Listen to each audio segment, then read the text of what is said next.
Et celui que vous entendez, c'est Adam El Mouna qui interprète ici sa chanson Ballerine.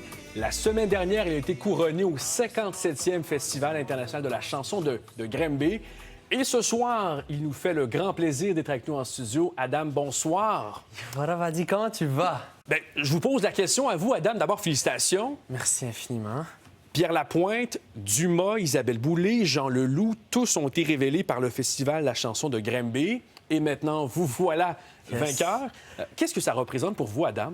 C'est incroyable, je veux dire, c'est de pouvoir chanter ses propres chansons, les avoir écrites, puis je commence dans ce domaine. Vous avez 22 ans seulement. Oui.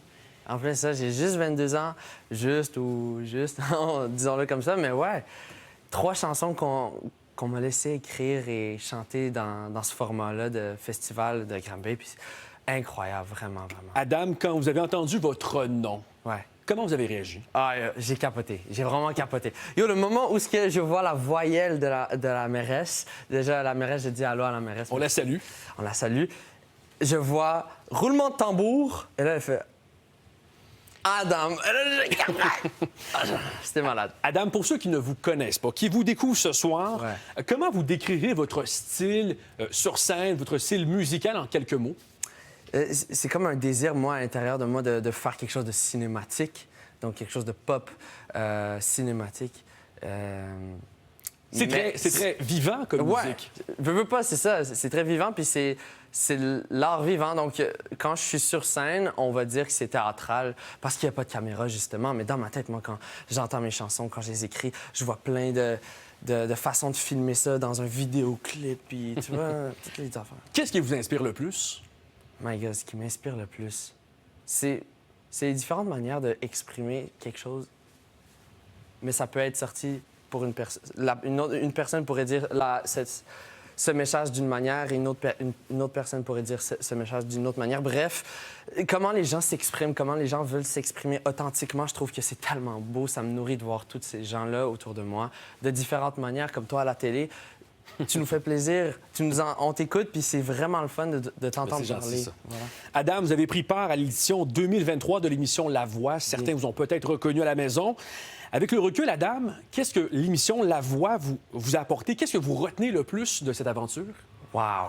La Voix, disons que on est devant un gros code d'écoute, là. Fait que c'est sûr que... Évidemment, il y avait beaucoup de gens qui vous ont vu à cette émission-là. C'est ça. C'est tellement de... Tu sais, quand on va dans la section de live, c'est quand on est dans les quarts de finale, la demi-finale et la finale, c'est en live. Donc, il n'y a pas le droit à l'erreur nécessairement. Fait que show must go on. Ça m'a prouvé que je pouvais rouler sous la pression. Voilà. Est-ce que l'émission La Voix vous a donné les outils pour le festival La chanson de Granby? À 1000 % je pense, surtout sur le niveau de professionnalisme, travailler aussi avec des écouteurs. Quand on est chanteur, on travaille avec des écouteurs. On va le voir souvent, les stars, les grandes stars avec des écouteurs. C'est toutes des petites choses où je m'entends dans ma voix. Donc, tous des trucs techniques que peut-être le public ne sait pas, mais un chanteur, soit ça s'entend sur un speaker, il entend sa voix qui revient à lui, ou par des écouteurs. Puis là, c'était la première fois avec des écouteurs. Fait que tout ce qui était plus professionnel, vraiment, ça... J'ai baigné là-dessus, puis j'ai appris beaucoup. Ouais. Adam, vous chantez uniquement en français, du moins pour l'instant. Oui. Qui sont les artistes qui vous influencent le plus? Stromae, grandement. C'est quelqu'un qui m'a énormément inspiré durant toute mon enfance. Big Flo et Oli, dans la même catégorie. Je pense aussi à... Il y a un artiste de mon âge, Émile Bourgault, qui a été gagnant en 2023, je pense, en 2024. 2023, ouais. Donc, c'est tous des gens qui vont pas nécessairement essayer de plaire, ils vont juste être eux-mêmes, puis ils vont le faire, ils vont chanter, ils vont... Et ça marche. Ça marche! Adam, j'aimerais qu'on se penche un peu sur l'avenir de la chanson francophone au Québec. J'ai des chiffres à vous montrer. Dis-moi. Selon de récentes données de l'Institut de la statistique du Québec, plus de la moitié des jeunes, donc 57 des 15 à 29 ans, écoutent surtout de la musique en anglais. Et jusqu'à 70 choisissent des artistes qui ne sont pas d'ici, donc hors Québec. Comme artiste francophone, est-ce que ça vous inquiète, ces chiffres-là? Wow, ben c'est fou que 70. Ouais, c'est sûr que je m'attendais pas à 70 %. Je pense que la musique française, pour moi, je la trouve très cool. Moi, j'ai toujours écouté cette musique-là. Puis je pense que la créer pour moi, c'est surtout parce que je crée avec de la musique française, je m'exprime avec cette langue parce que je la maîtrise à 100 %. C'est ce qui me permet de créer de façon claire et authentique pour moi. Donc, ça me permet de rassembler les gens.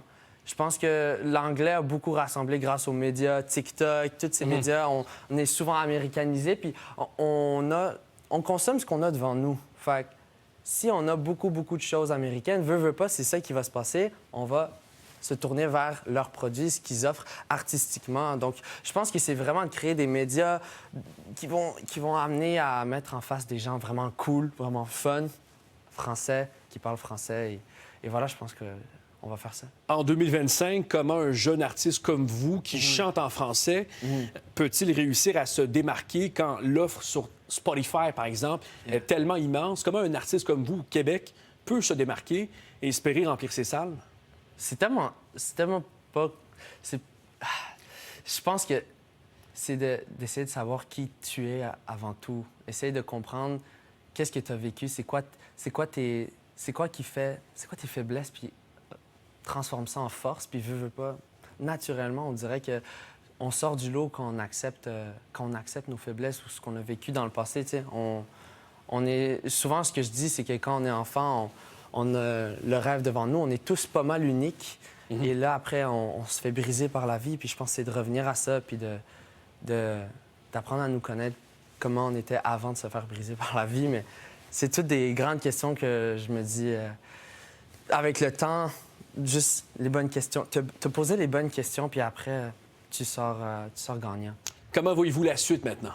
Est-ce qu'on peut vous souhaiter un album éventuellement? Oui, bien, c'est sûr que de la musique et des spectacles en 2026, il y en aura parce que, voilà, c'est ce que je veux, c'est ce que je voulais depuis il y a 2 ans. Après la voix, ma carrière, pour moi, je l'envisageais. Après 2023, je me disais, est-ce que je peux sortir au moins plus d'une chanson ou faire plus d'un spectacle par année? C'est ça qu'on va faire, là. C'est plus d'un spectacle, plus d'une chanson en français. Et vous n'avez que 22 ans, je le rappelle. Vous chantez en français, vous aimez le français. Je kiffe! Fondamentalement. J'adore! Adam El-Mouna, quel bonheur d'avoir pu te recevoir parmi nous. Merci beaucoup d'être venu nous parler en studio et surtout, j'espère qu'on va pouvoir te recevoir à nouveau éventuellement C'est sûr, Adi. un prochain album. Merci beaucoup, Adam. Merci tellement, Adi. Merci beaucoup.